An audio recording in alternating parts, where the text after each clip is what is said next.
you want to get into the top 100 songs then? I'll certainly do my best with it.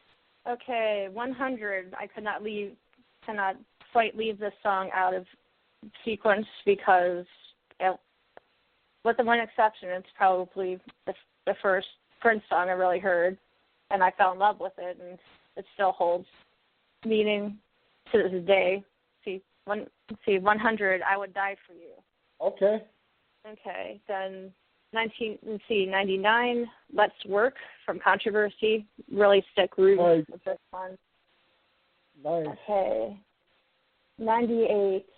In This Bed I Scream, which is another kind of shout out to Wendy and Lisa. He supposedly either wrote this song to like maybe try to fix things after like the revolution breaking up, and supposedly he asked them for like thoughts on the song, and they said he didn't use any of his suggestions. I'm only getting that from what I heard on the Future Black podcast, but yeah, I really like the chorus especially. It's very catchy and memorable. Okay, 97. Okay, Look at Me, Look at You from Hit and Run Phase 2, which is an album I've only heard like maybe 7 times. Okay. Once, like when I first got it, and then I spent like a week with it. But it was like maybe the one. There are a few songs that stuck out, but this was like the highest scoring one. Just, I don't know. I will say that with this countdown, every album I have is in here at least once, except for You and The Vault. And 5 Women from The Vault was probably my favorite song off of that. And listening to Look at Me, Look at You, I was like thinking maybe that's why I kind of liked it, because it somewhere in the back of my mind maybe it reminded me of it. Right. Okay, 96. Dreaming About You from Just Two of Emancipation. That's one of those dream songs. I love that one. 95. So Far So Pleased from Raven to the Joy Fantastic. Yep. Should have been released as a single. It's such a good pop song. I was just going to say the same thing. Yep. Okay. Yep. 94. Starfish and Coffee. And there's a funny story with this one, because I was doing everything on a spreadsheet, and that was like helping me kind of like have my numbers straight. And I realized later on that, I have a header on line 1, and I have one spot left for the top 100. So Starfish and Coffee just got in.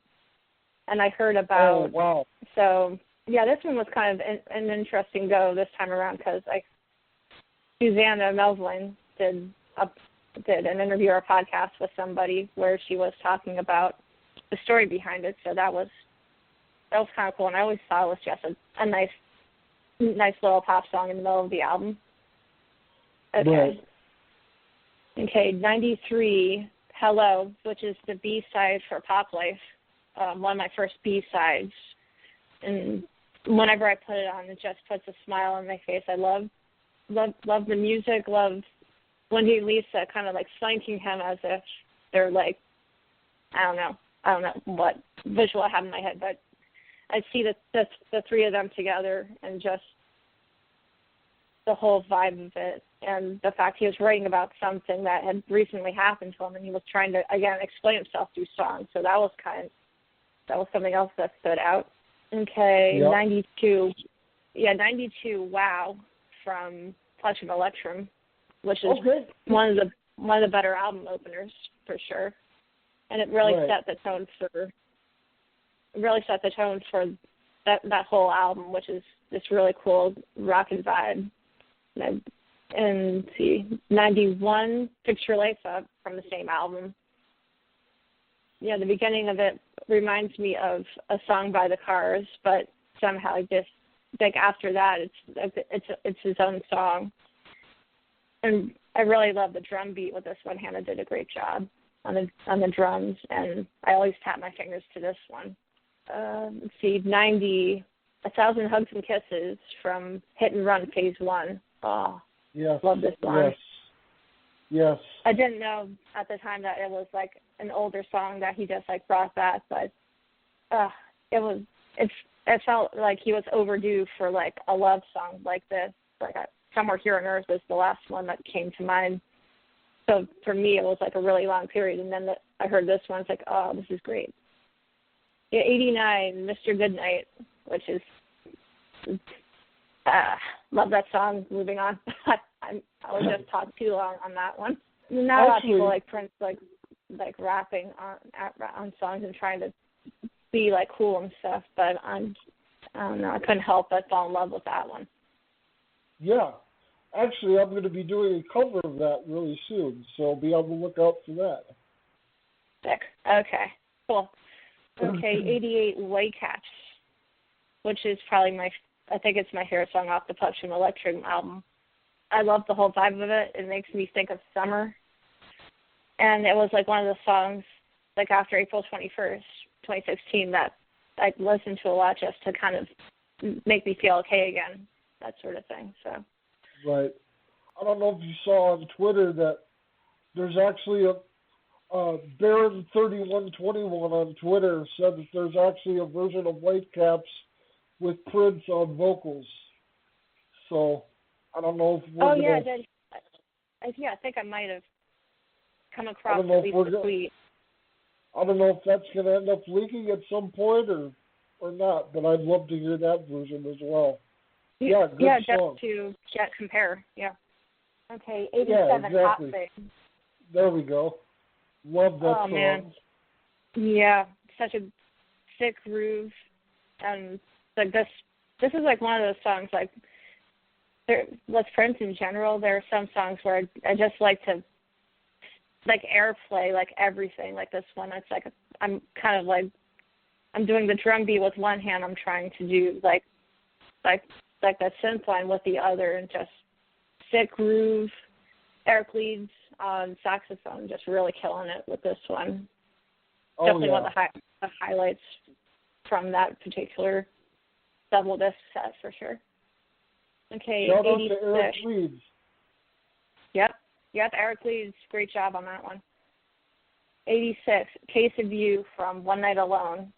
I don't like Prince doing covers, but this is definitely one of the better ones. And I had heard like the original maybe once or twice, and like no offense to Joni Mitchell, I mean, she's definitely one of Prince's biggest influences, but I don't personally get into her vocal style personally. And I felt he did like a really good job with it, just making it his own. Yep.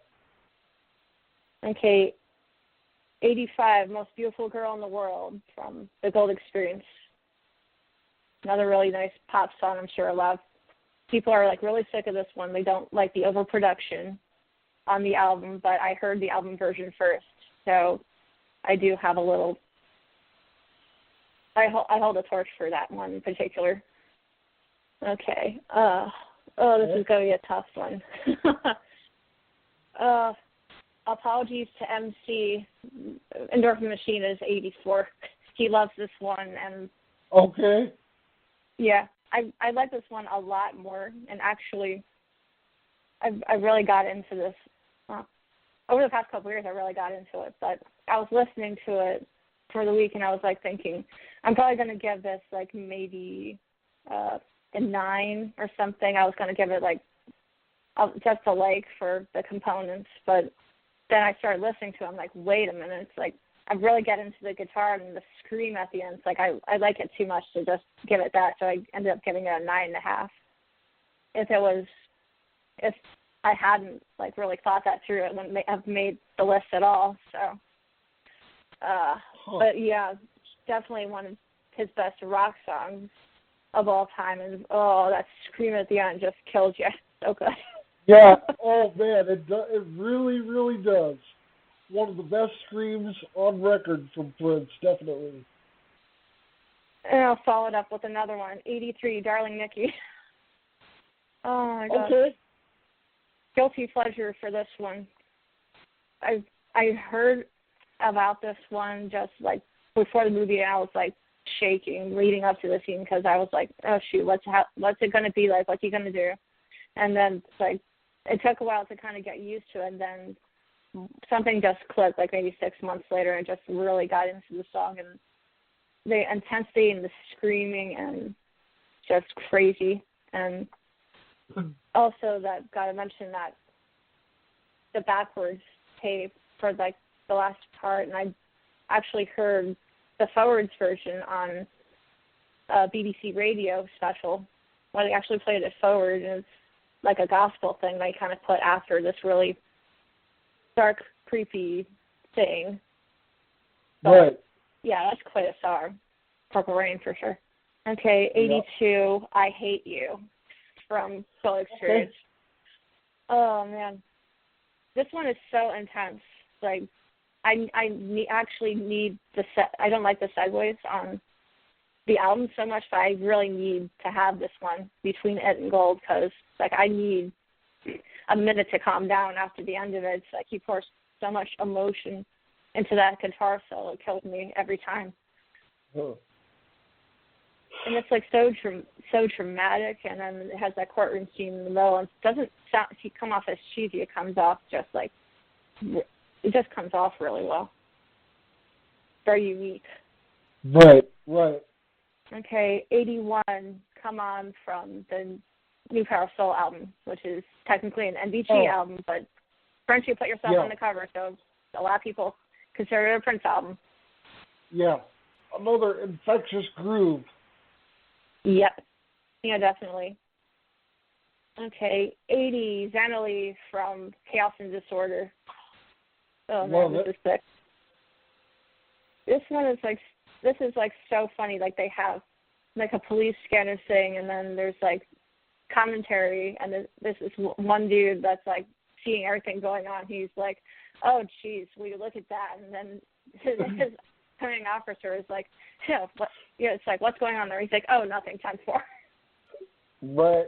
I love the fact that he has a heavy Minnesota accent as well.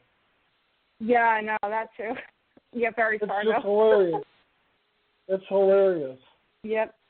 Okay, 79, another cover, Another Love from Plectrum Electrum. Yep. Didn't know this was a cover. I still haven't heard the original, and I kind of don't plan on it just because I don't want it to screw things up. I mean, the original is nothing like it. Nothing like the cover at all. Yeah. Yeah, a lot of people say it's like the best off of this album. It's like, I'm not entirely sold on that just because it's a cover, but it's like, right. Yeah, shout out to Third Eyed Girl with the backing vocals. That really makes the song for me, I think. Oh, yeah. Yep. Okay, 78, Laveau from 2010. Love this, just like the synth groove. It's very bright, and it just sticks in my head. I think I focus on that more than the lyrics a lot of the time. And just, oh, man, it's so good. Love it. Yep. Okay, 77's got this title right. Still Would Stand All Time from Graffitied Rose. Yep. Yeah, I didn't quite get this one at first, but I think I watched the movie twice the week I spent with the album, and it's still not quite one of my favorites, but when I do listen to it, it does suck me in. It's very poignant and chilling, just from the musical production. Right. Okay. 76, Cinnamon Girl from Musicology. Okay. Yeah, this was, for a while, this was one of the highlights from the album. The story's kind of interesting. I don't like when Prince really goes into politics because I don't know. It kind of like keeps me from enjoying the song because it gets too serious, or my mind's buzzing from the lyrics more than the music. But I just like the whole vibe of it.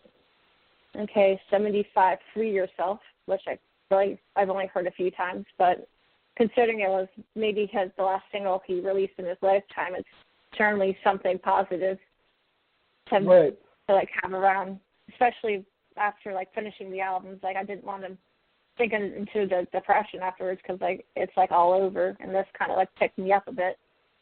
And the whole love yourself so we can love you too message, that's a really good message.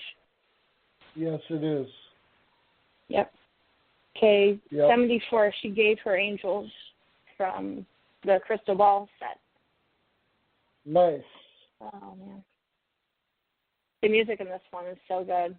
Like, it's very poignant and, like, nice with the falsetto, and then it kind of quiets down, then bam, it kind of hits you musically. And, yeah, it may be repetitive, but each repetition just kind of, like, pulls me in further.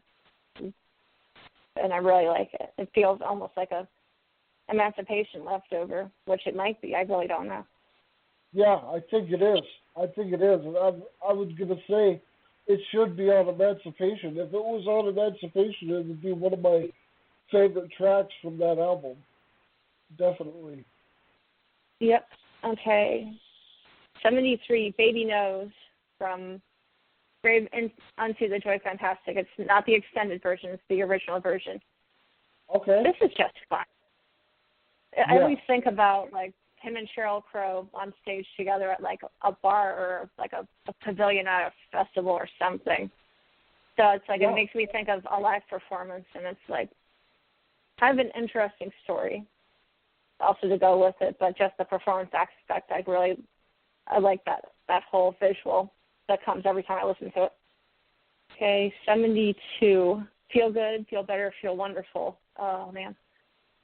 One of his best funk workouts for sure. Well, I always think about him performing it live, maybe because he did it on The Tonight Show. But, yeah, I think about that, and his sense of humor comes out in this one, too. I like the lyric where he's like, I don't know what I was thinking when I threw you the ball. And it's like, it hit 3 bystanders after you touched it. So they want to sue me, but they love me too much. I always have to sing that one out loud with extra feeling. It's just so much fun. Okay. Yeah. Okay, 71, Circle of Amour from The Truth. A lot of people probably would, write this one off just because it's like any dude could have a fantasy about like 4 girls and it's like high school and all that. But I don't know. I didn't see it that way. It just felt like The Truth is such a good album. For some reason, I just really like this one and the story and the music. And it was kind of funny. I was listening to The Peach and Black do a review on it, and then Player made a comment saying that like I always thought the lyric was Mary Claire, Denise, and Bill, and he's like, this guy's got 3 girls. Like, really? That would like put a whole new twist on the song if that was true. Right, exactly. That was one of those laugh out loud moments from the podcast that I'm going to remember for always. That was so funny. But yeah, good song. Okay. What was that? 71. I'm up to 70. Oh man. Yeah, these next 2, it's like they were songs I didn't really like at first or get, and then at a certain point I did. I think with Fill You Up, I had to hear the Camille version for me to really like it. I heard the original version on some old files, and I don't know. I was so in love with Prince at that time, and it just felt kind of offensive because it's like I don't really want to be your man. I only want to. And it's like this dude doesn't want a commitment. It's like I'm not really feeling it. But for some reason, when Camille does it, it comes out off okay, and it's kind of a guilty pleasure type of song because of that. But it's like a sick groove I can't get out of my head. Yeah, another very sick groove, I was just going to say. 69, Get Off. I first heard this through the video, and just like the first few seconds, like him on under like a pile of like there was like an orgy happening or something. Like, oh crap, what is this? So that kind of spoiled the vibe of the song for me. But yeah, nowadays I like listen to it and I sing to it. Like I almost like for like Tony M's part in the rap, I almost feel like I do like a Vanity 6 type of voice, like when I'm like singing to it. But yeah, that's definitely a good sick groove, that one. Okay, 68, Rock Hard Lover from Pin Run Phase 1. Hard Rock Lover. Yeah. Yep. Oh, that's just sick guitar work on that one for sure. Yep. And yeah, interesting story. Girl who's really into rock music and doesn't rap and R&B doesn't get her the same way. So I can kind of relate to that maybe a little bit, just because like I don't like rap, but I would probably be in on that. Okay. 67, Future Soul Song from 2010. Okay. Oh, man. Oh, it's so good. The only thing I kind of don't like about it is the chorus. It's like, this is the Future Soul Song. Like, really, that's it? That's all you got for a chorus? But other than that, it's like, oh, this one mesmerizes me. Kind of like, well, put on the right song and he can do that. That's like the flip of a hat, no problem. But it just like, it's indescribable. And then at the way it ends is kind of like a nice little. Sometimes I will listen to it and I have to like take a breath at the end as if I'd stop breathing. Like every certain songs by him have that effect, and that's one of them. Huh. Okay. See, 66, Power Fantastic, which I had this one laying around, but I hadn't heard it yet. And then on the Featured Black B-Side show, they mentioned it because it was on the B-Sides disc, so I figured I'll give it a listen. And it's like, I still don't know this one all that well, but I really like the atmosphere of it. And it kind of like sucks you in, gives you chills and all that. Okay, 65, Peach. Oh, really great groove. 3 guitar solos in one song, and each of them is different. And his voice, he almost sounds like he's like doing an Elvis type of thing with his voice, and it just works. Yeah, and interestingly enough, each of those 3 guitar solos were done on 3 different guitars. Oh, dude, blew my mind. That's insane. Yeah, this is the very first song I've ever heard Prince play live in a sound check. Oh my God! Wow. It was just me and maybe 20 other people, and at the end of it, Prince looked at my sister and me and said, "Was that too loud for you?" And we were like, "Oh my God!" Yeah. Oh. So Dude. it was insane. Oh wow. But yeah. Okay, 64, Bob George from the Black Album.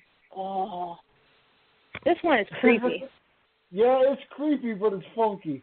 Yeah, no, I think he did all the music with like a Fairlight or a Lindrum or something, but the vibe he got off of the mastery of the instruments he used, like it's freaking insane. It's so cinematic and and the story and oh man, it just it blows my mind to think about it, but at the same time, it does give me chills. It gives me the creeps also. So I don't listen to it all that much. And it's so funny though too. I mean, it's really funny. I know. Yeah, I know. That's the crazy part. It's like why don't you leave us alone? What's the matter with you? I don't talk about you. It's like very quotable. Oh, definitely. Okay, 63, Electric Chair. Oh, that's like the one song from the Batman album I had to include. And it's not just because of Saturday Night Live performance, because I only saw that more recently, but it's just really love the guitar in this one, just the whole story of it. I saw your friend first. That's who I danced with all the time. I was watching you. Like, wow. Way to get you into a song. And just the Electric Chair metaphor with his filthy mind, considering what it was back in the 80s with all the songs that he did. It seemed kind of fitting in that way. So. Right. Okay, 62, Love from 3121. Oh, man. Such a good one. One thing I wanted to say about this one, he there are times he tries to sound current, and he'll either succeed or fail. This is a success. It doesn't seem like he's trying too hard to like really make something that's like current and hip, and it just, I don't know, it just feels like natural. And his the duet with him and Tamar just works so well with this song, and it kind of for anyone singing along to it, gives something for a key for us everybody to sing along with. And it's another one of those positivity songs I would like to put on the playlist one time. Because I don't know, after everything that happened and like all this negativity about Prince and how he died and stuff, and just while it was coming out in the press, I needed something like this to listen to, and it was like, don't worry about what people say, it ain't going to stop him anyway. That's something. And he also released an acoustic version, and supposedly it was after the P-Funk thing, and people said it was like a love letter back to the fans or something. That's maybe the way I interpreted it. But I think that one, I think I got through a trade with somebody else. The only time I traded files with another person was, like, and I ended up getting this one. And the acoustic version has its own nice little vibe. It's just an acoustic guitar with, like, some flutes in the background. It's just Prince. And it's, I don't know, it feels a little more, like, grounded and honest. And I kind of like that about it. Yeah. Yep. Okay. 61, New Power Generation, Part 1 from Graffitied Rose. Okay. Such a catchy pop song. It's so much fun to sing along with, and I'm like, the lyrics were starting to sink in within like the first couple of listens. It's that good. Just Prince and his like posse, and love the backing vocals on the pre-chorus. I think Rosie Gaines sings some of them, and that just helps it bring it to life. It's great. So much good energy. I love it. Okay. 60, Curious Child from Emancipation. Oh, love the vibe of this one. It makes me think of Romeo and Juliet every time. Huh.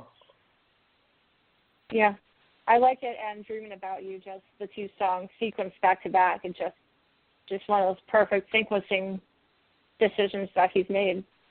Yep. And they just run right into each other, and it's like, oh, this is so nice, I don't want it to end. And then another song is after, and it's like it goes on for another 4 or 5 minutes, and it's like, oh, yeah, wrote here. Sometimes it feels like the best thing ever, just those two songs together. Okay. 59, Money Don't Matter Tonight. Oh, love this one. Okay. Yep. I love all these ones, so I keep repeating myself. Yeah, for a while it was the final song off the Very Best of compilation. So it was one of those unexpected songs. I didn't know he wrote anything like this at the time. And it's kind of political and it's serious, but the message doesn't overtake the music. Like, both of them seem to work hand in hand. And really great with the NPG on this.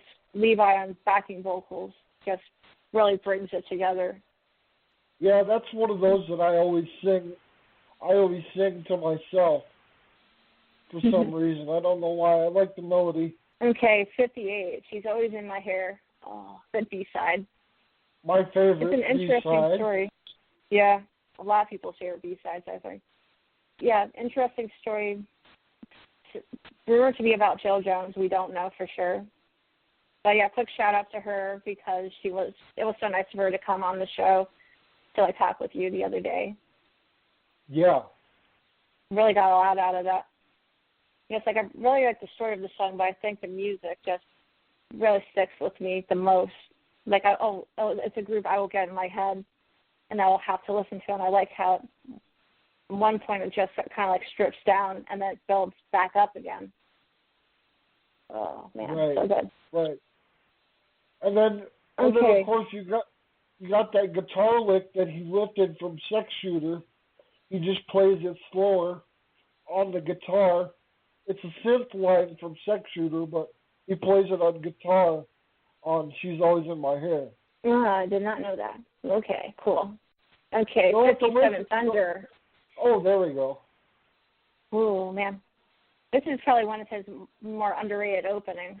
I mean, everybody thinks about Let's Go Crazy in 1999, but this one is, it's my interpretation of this one is that it's kind of him telling this, again, the story about why he decided to pull the Black Album, not to release it. Yep. And exactly. Yeah, and the only children born to me will remain. Kind of that one line kind of made me think about that. But I think the instrumental prowess that he shows on this one is the thing that really stands out to me. It's like a big old showcase, and there's like dueling synths towards the end, and it's just killer every time. Really get like sucked into it. Okay, 56, The Morning Papers off the Symbol album. Love this song. I love this song.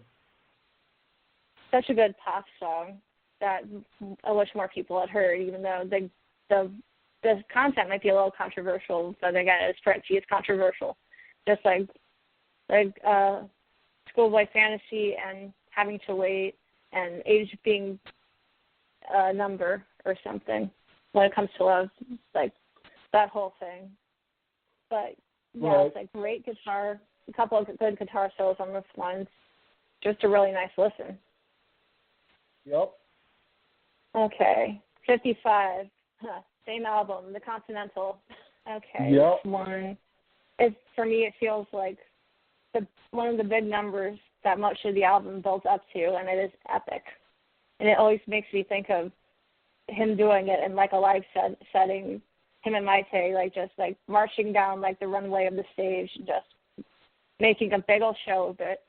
And I think he didn't perform this one live that much from what Prince Wald says. So that's kind of disappointing because that one would kill live, personally. Right, yeah. And let's see, 54, Let It Go from the Come album. Oh, another good potential single. And then with this one, the thing that kind of stood out was, going through the album, or the album insert beforehand, and there was backward text on there, and I was like, I read it without using a mirror to see what it said, and then I heard the second verse of the song, and it's like, oh, those are the words from the album cover. They're in here. So that was kind of a nice thing to find out.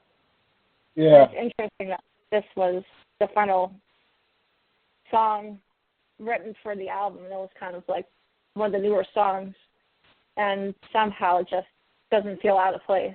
But I think having like the sleigh bells kind of like help tie everything together. Right, exactly. Okay, 53, Thieves in the Temple. So good.